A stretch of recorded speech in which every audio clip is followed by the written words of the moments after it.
Yang berikutnya adalah di editing dan revisi ya teman-teman. Nah, editing dan revisi kita juga sekarang bisa dibantu oleh digital ya, oleh riset digital gitu. Jadi lagi-lagi fokus utamanya adalah di ChatGPT ya. Jadi teman-teman bisa untuk memberikan pertanyaan, misalnya teman-teman punya kalimat panjang gitu ya, kalimat panjang, tapi teman-teman bingung tuh secara struktur bahasanya tuh bener nggak sih, aneh nggak sih, ataupun bisa mudah dipahami nggak sih oleh pembaca. Teman-teman bisa copy paste kalimat panjang tersebut di kolom pertanyaan ChatGPT, terus teman-teman di bawahnya tinggal tulis ya. Untuk penulisan novel, penulisan buku non fiksi ini ilmiah populer. Adakah saran? Adakah saran 4 saran alternatif untuk membuat kata-kata yang lebih singkat, kata-kata yang lebih mudah dipahami, dan kata-kata yang secara struktur bahasa benar? Itu nanti pasti ChatGPT akan memberikan tentunya. Teman-teman minta 4 akan diberi 4 alternatif, teman-teman minta 10 akan diberikan 10 alternatif. Nah, di situ kan berarti teman-teman, oh ternyata memang yang saya tulis itu aneh sih bahasanya, memang kurang mudah dimengerti sih. Yang disarankan oleh ChatGPT tadi itu bahasanya lebih mudah dimengerti. Nah, teman-teman bisa ganti ya kalimat yang teman-teman tulis tadi itu dengan kalimat yang diusulkan oleh ChatGPT. Jadi itu teman-teman, ChatGPT pun juga bisa bantu ya teman-teman ketika melakukan editing dan juga revisi buku ya. Nah kemudian untuk kalau di sini fungsi googling mungkin nggak terlalu ini ya teman-teman, karena kan fungsi utama dari googling itu adalah di bagian awal ketika kita melakukan riset ya. Ketika kita melakukan riset, kita mencari data, kita mengumpulkan data, itu fungsi googling itu jauh lebih penting daripada ChatGPT. Tapi setelah datanya semuanya kita dapat, fungsi dari googling, Google itu sudah terlalu besar ya. Yang paling-paling kita misalnya kan ada juga teman-teman ya di situs-situs di internet yang bisa membantu kita melakukan editing ya. Misalnya ejaan kita benar atau tidak gitu, kemudian struktur bahasa kita benar apa tidak, itu ada beberapa ini ya di situs website yang teman-teman paling bisa bertanya ke Mbak Google.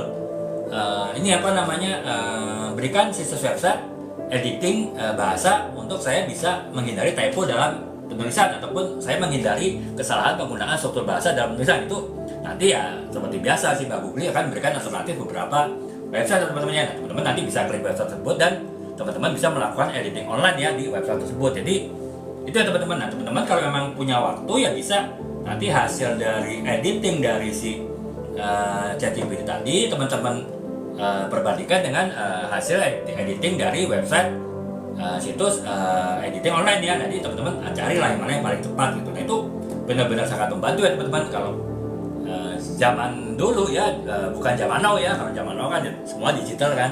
Nah kalau zaman dulu, zaman old ya itu ya benar-benar si penulisnya itu harus melakukan revisi manual ya, tidak ada bantuan apapun, baik dari sisi alur idenya, alur gagasan, dari sisi struktur bahasa, bahkan sampai kecek typo pun itu benar-benar harus dilakukan manual oleh penulis ya. Kalau sekarang zaman now enak banget ya teman-teman. Jadi ya itu tadi bisa dibantu ChatGPT ataupun juga oleh situs-situs editing online ya, itu bisa sangat membantu gitu. Jadi itu teman-teman, fungsi riset digital itu juga bisa dipergunakan dalam kegiatan editing ini ya, dalam kegiatan editing dan revisi buku gitu. Nah kemudian yang ke-8 adalah validitas data ya teman-teman. Jadi validitas data itu ya lagi saya bilang tadi, teman-teman seringkali kan memperoleh informasi dari Google, googling, atau apalagi dari ChatGPT itu bisa jadi nggak akurat ya, bisa jadi nggak valid gitu ya teman-teman.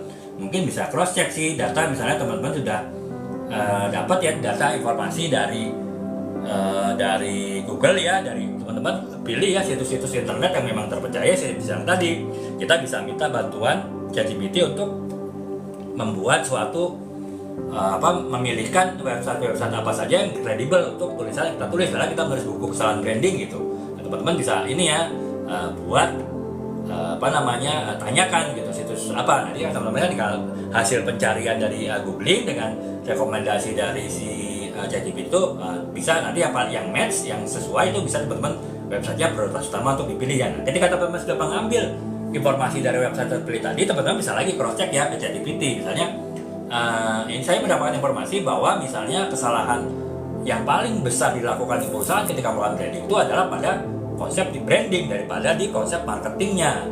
Nah itu benar apa enggak? Teman-teman nanti bisa lihat seperti itu. Nanti kan akan dikasih jawabannya oleh ChatGPT. Nanti ya teman-teman bisa lagi cross check ya jawaban dari ChatGPT dengan informasi yang teman-teman peroleh dari website yang teman-teman dapat dari hasil pencarian Google. Itu nanti mana yang benar gitu.